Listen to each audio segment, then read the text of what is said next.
Back live with you tonight, you're in Focus, and thanks for staying on. Labour Minister Thulas Nxesi says the inclusion of unions and civil society groups in this year's Africa Growth and Opportunity Forum will help ensure that human and worker rights are protected. The three-day event is discussing, among other things, the renewal of Agoa, which allows African countries duty-free access to the United States. Let's talk more about the forum. I'm joined by the president of the Pula group, that's Dr. Mary Stith, and the Southern African Clothing and Textile Workers Union National Industry Policy Officer, Etienne Vlok. Good to have you both. Thank you very much for your time and coming on tonight here in Focus. Mary, let's start with you here in the studio. Is a renewal of Agoa the main and the sole focus of the summit over the next 3 days, or is there more that will be on discussion? Well, I think we have seen the Biden-Harris administration commit to Africa. The U.S.-Africa Leaders Summit in Washington, D.C. was about a year ago. Vice President Harris made her historic trip to Africa. At today's forum, Deputy Secretary of Commerce Don Graves enthusiastically and emphatically offered support of Agoa, to renew Agoa. So there's clear consensus on this issue. I would argue we need to renew Agoa, we need to move forward, we need to go deeper, and we need to broaden the context. Yeah, but will it still fit, I suppose, the continued position of the United States when it comes to Africa going forward, especially with the, what shall I say, the fear or even the apprehension maybe that Donald Trump could be coming back in office? I think Agoa and the context that it provides is more important than ever. When I said we need to renew Agoa and we need to move forward and we need to go deeper, one of the obvious topics, one of the obvious issues that needs to be addressed in this context is critical minerals and the clean energy transition. Right. If Agoa is about trade, and if Agoa is about establishing collaborative, mutually beneficial economic relationships between the United States and Africa, it's impossible to have that conversation in a serious way and not talk about critical minerals. So I would argue it's more important than ever. As we transition to the clean energy, as we transition and kind of re-engineer our economies around a more just and environmentally sound economy, we need to look for critical minerals. We need to secure supply chains.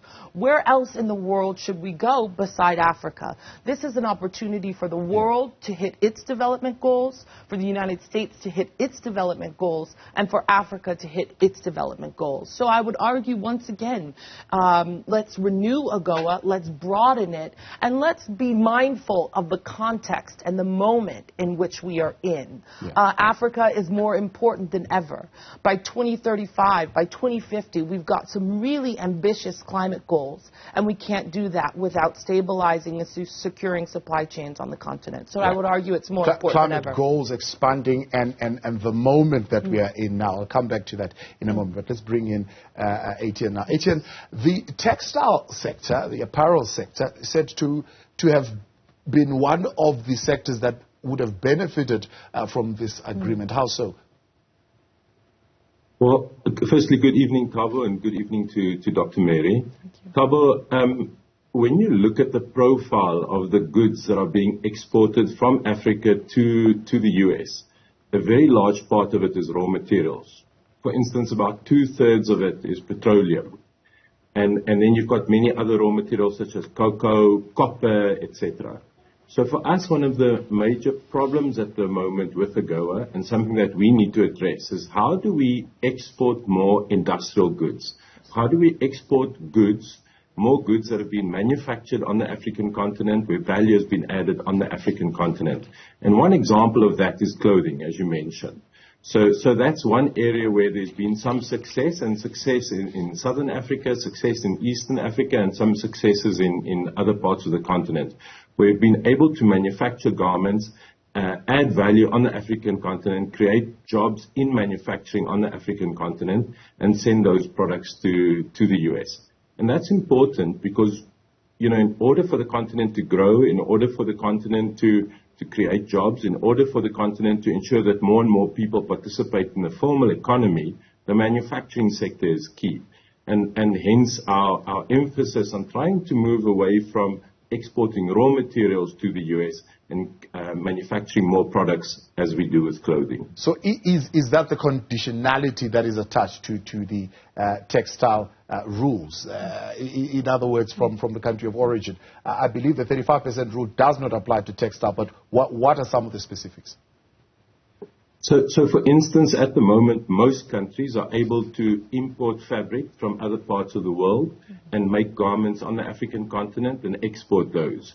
A couple of countries need to do more than that, including South Africa and Mauritius. We need to import yarn and then manufacture the fabric locally and manufacture the garments and export that. And that's because the US perceives us to be more developed, and hence we need to do more to adhere to the rules of Agoa.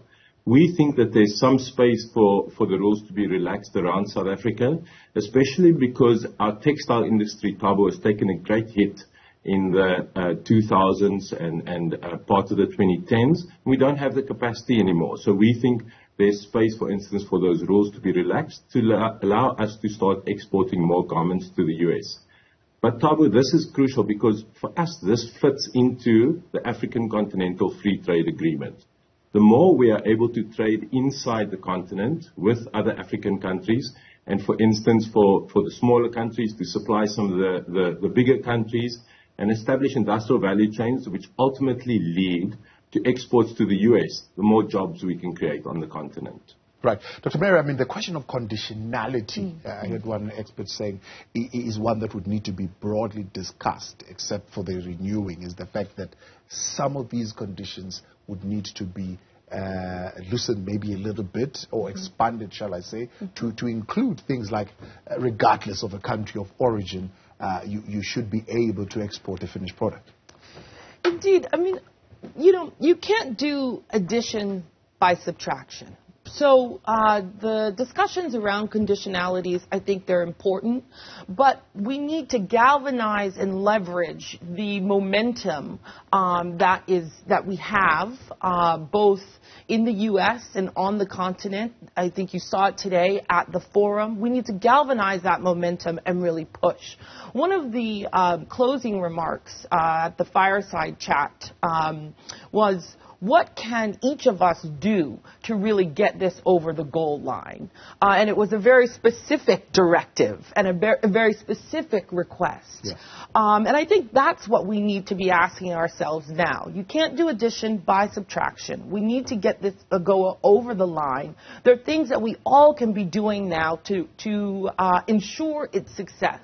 Engaging Congress. Through trade unions. There are lots of different entities and institutions through which we can lobby for Agoa to get passed. Once that happens, I think we can discuss the conditionalities. But let's seize the moment and really use this as an opportunity to come together, an opportunity to go deeper, to have more realistic expectations. Right. I think we need to seize the moment. Realistic expectations, seizing the moment. What can we do to get Agoa over the line? What are your thoughts? Weigh in tonight. 072-110-5584. Otherwise, drop us a message on X at Newzroom 405. Dr. Mary as well as Etienne staying with us, and we'll continue the conversation after the break. Before the break, we were talking about the opportunity of expanding some of the products that could possibly be included in Agoa and the relaxation of some of the conditionalities. But there is, of course, some things that are happening right now. There is a global tech war that is taking place in the world, largely between China and the West. United States blocking some components to be included in their gadgets, and China responding, saying, well, we'll restrict the export of graphite. How does this play out in Agoa? Can South Africa, take advantage of that opportunity to be able to supply the U.S. with some graphite? Absolutely. As we discussed, Agoa is about trade. And if you're really having a serious conversation about crafting more beneficial, more sustainable relationships between the United States and Africa, at this moment in time, it's impossible to do so without addressing the clean energy transition and critical minerals. Just last week, China banned the export of graphite. China refines about 90% of the world's graphite. Now, they have every right to, implement their domestic policies, but it opens up some really important questions. That is, where else will we find graphite in graphite products? Africa, especially Tanzania, has enormous graphite deposits. They're incredible, both in quality and in quantity. And it's not just graphite, right? It's manganese, it's lithium, it's many of the critical minerals. Graphite is important because there's more graphite in a lithium-ion battery than lithium. So this push for e-vehicles, it centers around securing the graphite supply chain. We cannot do that in a meaningful way, I would argue, unless we integrate Africa. And conversations about Agoa, conversations about trade, they open up the conversation, they broaden the context. So I would argue one of the most important conversations that we need to be having now, that we're all in agreement. Agoa is a good thing. Agoa needs to be renewed, and we need to work to do that. But there are a number of other very important conversations that we should be having. We don't need to waste this opportunity. And this question of securing the supply chain in sustainable ways and using the clean energy transition as a pivot moment for Africa. Right. These are the kinds of conversations that we need to be having. In the United States, we've got the Mineral Security Partnership. That needs to be more inclusive of African countries, and we need to utilize these conversations, these vehicles, and this moment to achieve Africa's development goals. We've been waiting, we've been working, and we have another moment, another push. And we need to use this catalyst. Yeah, Etienne, there is, of course, that concern that these deliberations could be caught up in these tit-for-tat wars that are going on in technology, but maybe even in reality that we are seeing in Russia, Ukraine, Israel, and the Hamas conflict that could possibly be playing out in the deliberations. Yeah, I think Dr. Mary captured it well. There are opportunities that arise for our continent. Thabo, what we saw in the COVID pandemic was clogged up supply chains across the world. The Ukraine-Russia war has again highlighted that for us. How difficult it has been to move certain products around. And the more the U.S. are able to diversify its supply chains and move away from some of those areas which it regards as high risk, the better for it. And so it's not just a story of it being magnanimous towards our continent and trying to create space for it, but it's also in the U.S.'s interest to ensure that Agoa is there, Agoa is renewed, Agoa provides certainty for us on the continent to supply those products that it might have difficulty in sourcing from other places. One of the areas we want to add, Thabo, is it's important that we don't just open the markets, but that we get some assistance in actually establishing a foothold in those markets. One of the concerns is that we are unable to, as the African continent, as businesses on the continent, because these are largely medium-sized businesses, and not the large conglomerates that you may see in Asia or in the US, we are unable to actually penetrate those markets, find the right customers, be linked with the right customers. So one of the areas that we are looking for as unions to ensure that our members' jobs are secured and that the industries grow is some assistance in entering those markets, in being linked with potential customers. And we think that going forward, that's an area that Agoa can be improved on. Yeah. One of the concerns that has been raised coming into this is the fact that unlike other reciprocal bilateral trade agreements, Agoa has got no recourse through dispute settlement mechanisms in circumstances where, the United States can tomorrow decide that we were withdrawing a particular country? Well, Thabo, for us, in the case of, say, for instance, Uganda, when we speak to our comrades in Uganda, we try and organize workers there. They are having great difficulties in doing their normal work, which would be regarded as normal work in countries where there are labor rights, where there are labor laws. In this case, the country has been identified as one that is struggling in this specific area.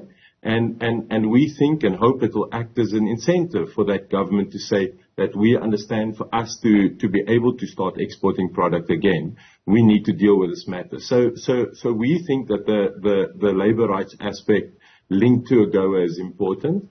And we think it needs stronger enforcement because there are many countries on the continent which do not afford trade unionists the necessary rights, which do not afford workers their human rights. Yeah. Dr. Mary, the non-recourse posture under the Act arguably posing some unpredictability as far as African countries are concerned. What can the U.S. do to tinker with that?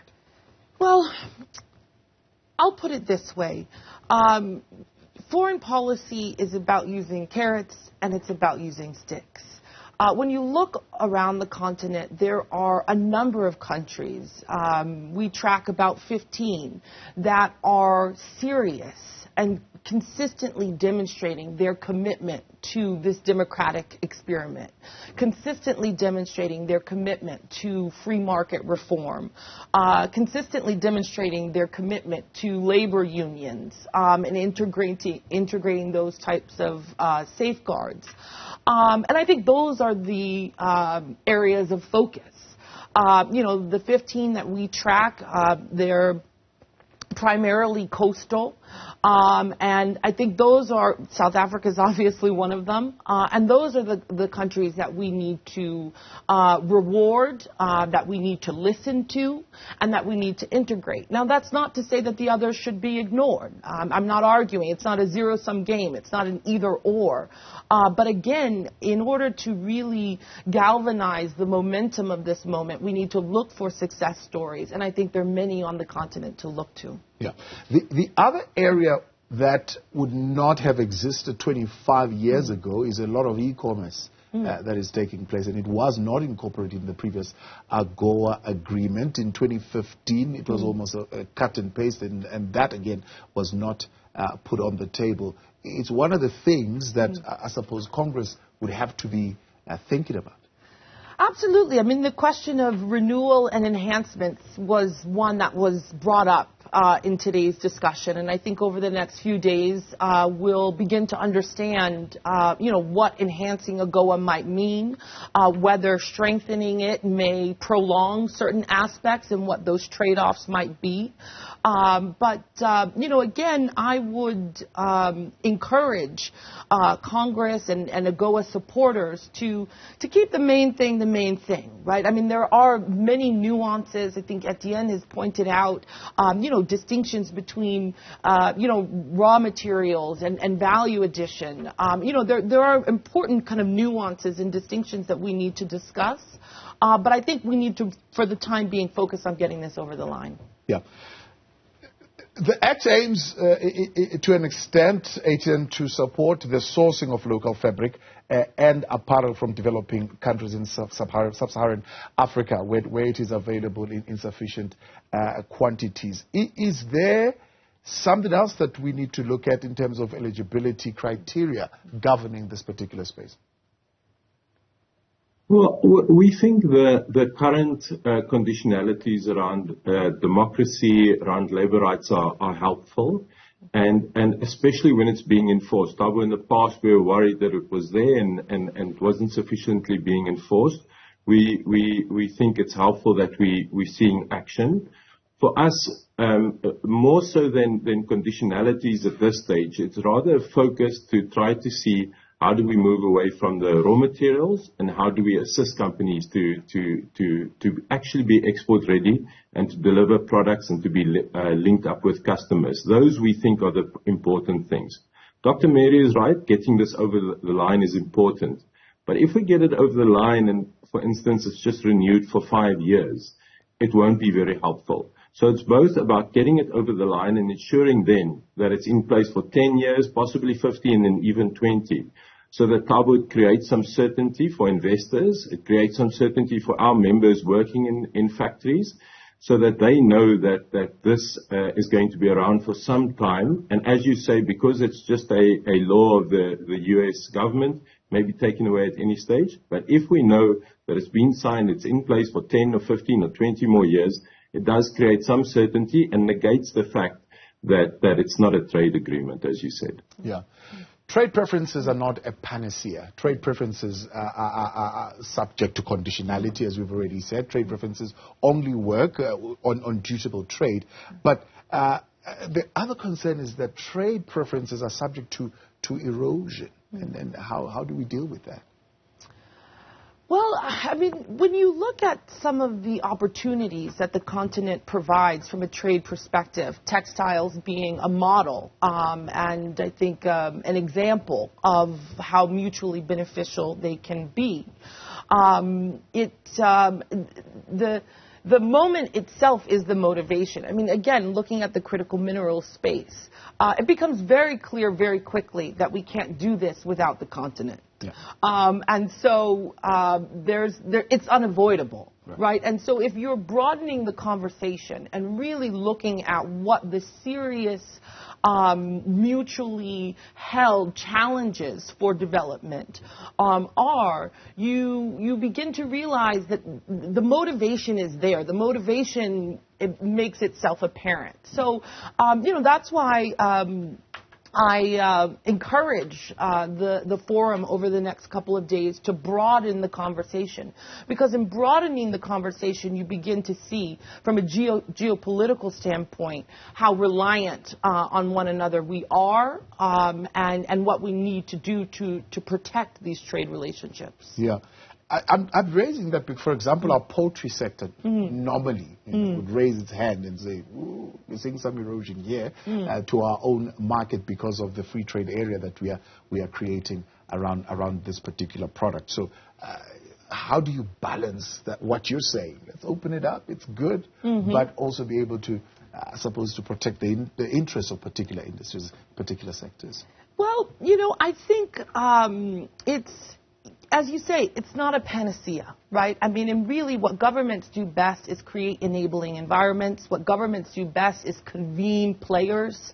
I think Agoa can be very helpful for that. One of the issues that Etienne mentioned, which is very important in the sector that I work, is access to markets, access to offtake. Yeah. So I think, and those are not industry-specific concerns. And in fact, those are concerns that we can rally around regardless of industry. But, again, I mean, governments create enabling environments. Governments can convene parties. But, what happens after that, I mean, really is up to industry to figure out. Yeah. Let me thank you both for coming on. Thank you very much, Etienne and Dr. Mary, for joining us tonight for this conversation. Right. In Focus continues with what's making news in a moment.